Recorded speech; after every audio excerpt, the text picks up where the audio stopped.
प्रेम से बोलिए शंकर भगवान की जय। तो गुरु भाई बहना, मैं आश्विन मास शरद पूर्णिमा की कथा सुनाने जा रही हूँ। 2022 में 9 अक्टूबर दिन रविवार की शरद पूर्णिमा है। तो शरद पूर्णिमा जो मनाई जाती है, जो भी सुहागनें वो व्रत करती है तो पुत्र की प्राप्ति होती है और उनका पुत्र का लंबा आयु होता है, उनका घर में सुख शांति मिलती है, उनका बच्चे स्वस्थ रहते हैं। जो भी सच्चे नियम से शरद पूर्णिमा को व्रत करते हैं। शरद पूर्णिमा के दिन दूध में खीर बना के और रख देते हैं। आपके पास यदि छत है तो छत पे या तो आंगन में रख के और उसे छोड़ देना चाहिए खुला में। भगवान उसमें जैसे अमृत की धार गिराते हैं, उसमें घुलता मिलता है। और इसीलिए शरद पूर्णिमा के दिन हर घर में खीर बनाई जाती है और रखते हैं आंगन में। तो चलिए कथा की ओर बढ़ते हैं। एक राजा थे। वो राजा का कोई संतान नहीं था। राजा साहब निसंतान थे और बहुत से पूजा पाठ रानी की, बहुत से तप की, लेकिन फिर भी उनका कोई संतान नहीं था। गुरु भाई बहना, एक दिन की बात है कि राजा घोड़े सवार होकर जा रहे थे। तभी एक ब्राह्मण के घर में शरद पूर्णिमा की व्रत लोग मना रहे थे, कर रहे थे पूजा पाठ। तो राजा को नजर पड़ा। तो राजा वहां पे अपने घोड़े को बांधकर और ब्राह्मण के द्वार पे खड़े हो गए और कहने लगे कि हे ब्राह्मण, आज क्या है आपके घर में? ब्राह्मण देवता मुझे बताइए। ब्राह्मण देवता बोले, राजन आप नहीं जानते, आज आश्विन मास की शरद पूर्णिमा व्रत है और जो भी शरद पूर्णिमा नियम अनुसार करते हैं उनका घर में सुख शांति मिलती है और पुत्र की प्राप्ति होती है। जो भी स्त्री शरद पूर्णिमा व्रत करते हैं उनका गोद सूना कभी नहीं रह सकता है। ऐसा बात राजा सुनने तो बोले कि हे ब्राह्मण, मुझे इस व्रत का विधि बता दीजिए, हम इस व्रत को अवश्य करेंगे। बोले कि ठीक है, मैं इसका विधि बता दूंगी, आप इसका व्रत का पूरा कीजिएगा। बोले ठीक है।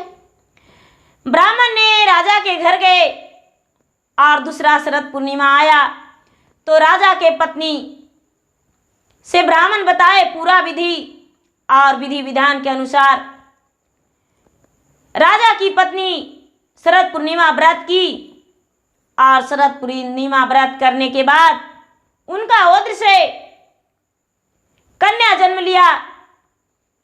राजा बड़े प्रसन्न हुए। उनका घर में खुशियां ही खुशियां छा गया। उनका द्वार पे बधाइयां बजने लगा, लोग नाचने झूमने लगे और राजा तो खुशी के मारे फूली नहीं समा रहे थे। राजा बहुत खुश थे। कुछ ही दिन बाद, 2 साल 3 साल बाद, एक कन्या फिर से जन्म ली और रानी शरद पूर्णिमा व्रत करते ही रह गई। शारदीय पूर्णिमा व्रत करते ही रह गई, वो छोड़ी नहीं। गुरु भाई बहना, जब राजा की कन्या दोनों बड़ी होने लगी तो अपने माता के देखा देखी बड़ी कन्या व्रत करने लगी और बड़े नियम धर्म से वो व्रत करती थी। लेकिन गुरु भाई बहना, छोटी कन्या भी शारदीय पूर्णिमा व्रत करने लगी, लेकिन उसमें कोई नियम धर्म नहीं करती थी और आधी अधूरा व्रत करती थी और व्रत को खंडित कर दिया करती थी। गुरु भाई बहना, अब दोनों का विवाह हुआ। एक अच्छे घर पर ढूंढे उनके पिता और दोनों का विवाह कर दिए। दोनों अपना ससुराल चली गई। दोनों राजकुमारी, बड़ी राजकुमारी का जो भी पुत्र हुआ, जो भी संतान हुआ, संतान जीवित रह जाता और कभी भी उसे कुछ नहीं होता। जो छोटी कन्या थी राजा के, उसका संतान होता था तो संतान जन्म लेते ही मृत हो जाता था। छोटी कन्या बड़ी दुखी रहती थी, रोती बिलखती थी। लेकिन उसके पति और सास ससुर एक ब्राह्मण के पास गए, संत के पास गए और अपनी दुख भरी बातों रखें तो संत जी कहते हैं कि आप नहीं जानते, आपने तो शारदीय व्रत पूर्णिमा जो व्रत रखते थे वो कभी पूरा नहीं किए।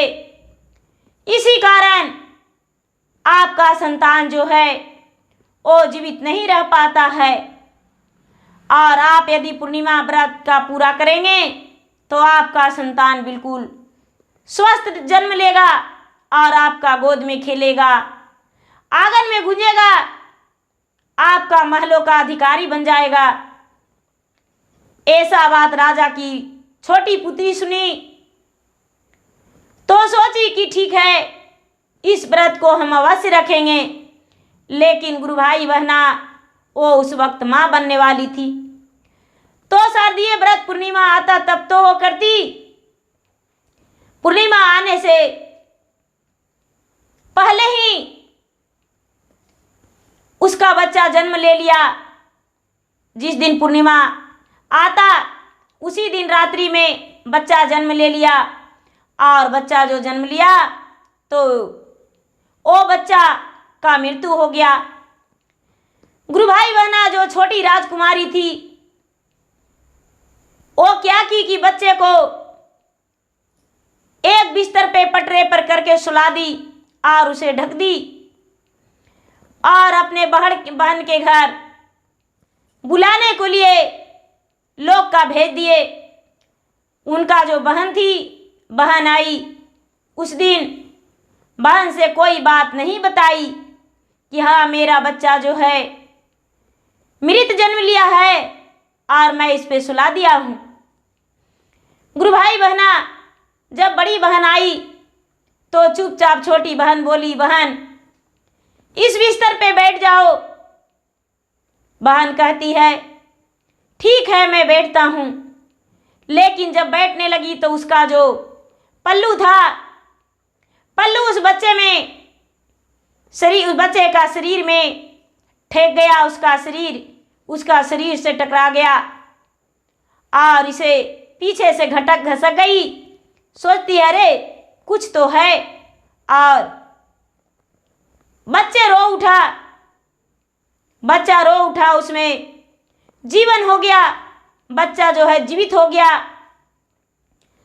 ये बड़ी बहन, राजा की बड़ी बेटी, अपने छोटी बहन पे पूरा चिल्ला उठी जोरों से और कहती है कि तुम्हें ये भी नहीं लगा कि मेरा बहन इस पे बैठ जाएगी तो बच्चे का क्या हाल होगा? क्या तुम्हें ये पता नहीं कि इस पे बच्चे का सुला दिए हैं? यदि बैठ जाते तो ये जीवित नहीं रहता।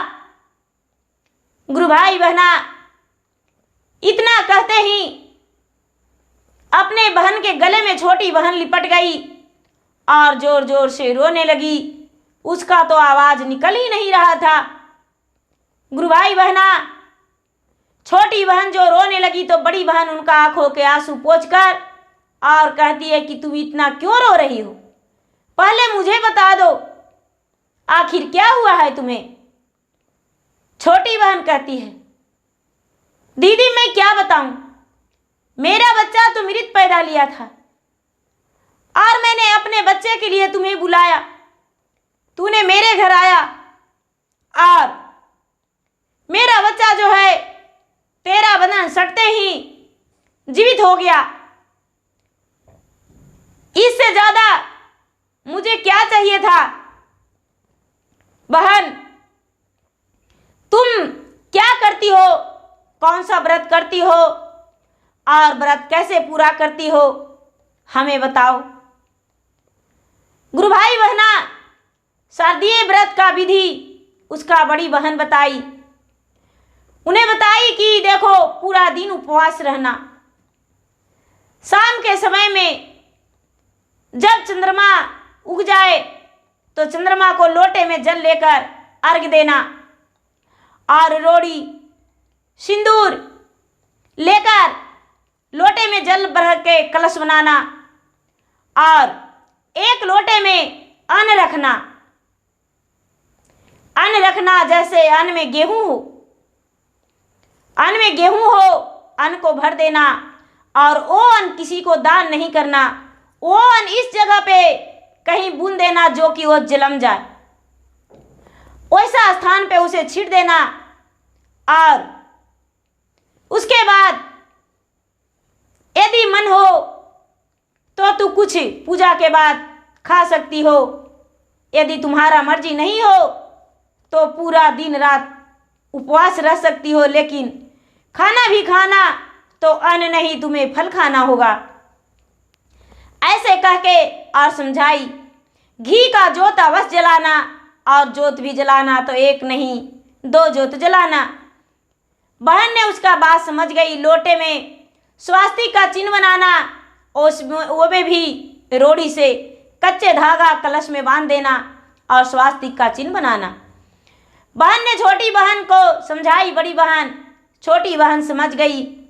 और जब शारदीय पूर्णिमा व्रत आया तो प्रेम पूर्वक पूर्णिमा व्रत करने लगी और पूर्णिमा व्रत करने से उसका जो भी संतान जन्म लिया वो सब जीवित रह गया और छोटी राजकुमारी भी पुत्रवान और धनवान हो गई। वो भी माँ बन गई। अब उसे कोई भी नहीं कहते कि इसका पुत्र जो जन्म लेता है वो मृत ही, और नहीं तो जन्म लेने के बाद मृत हो जाता है। कोई भी ऐसा उसे नहीं कहने लगे।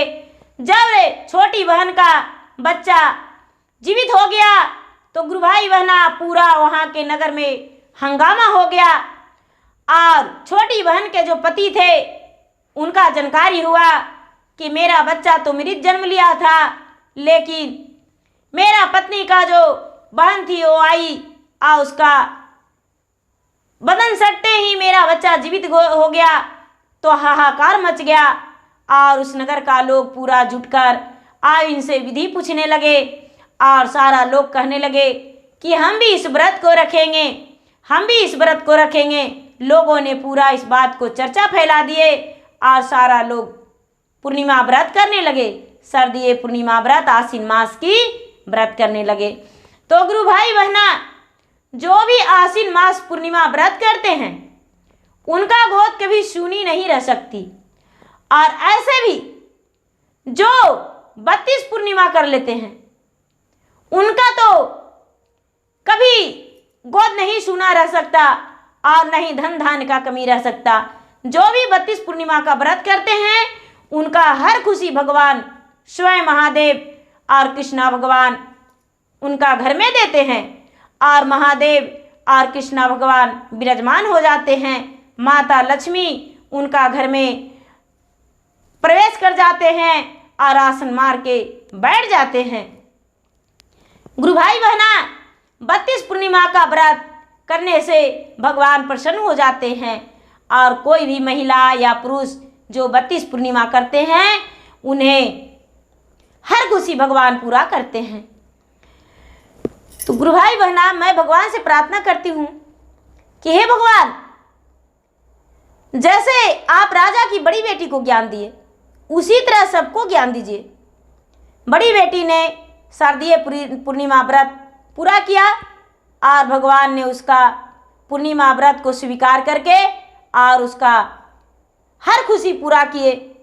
उतरा उसका पुत्र का अमर किए और उसका बहन का मरे हुए पुत्र भी वो जीवित कर दी। छोटी पुत्री का जो ज्ञान था वो ज्ञान किसी को भगवान नहीं दे। जय शारदीय पूर्णिमा व्रत, पूर्णिमा माता की जय, शारदीय माता की जय।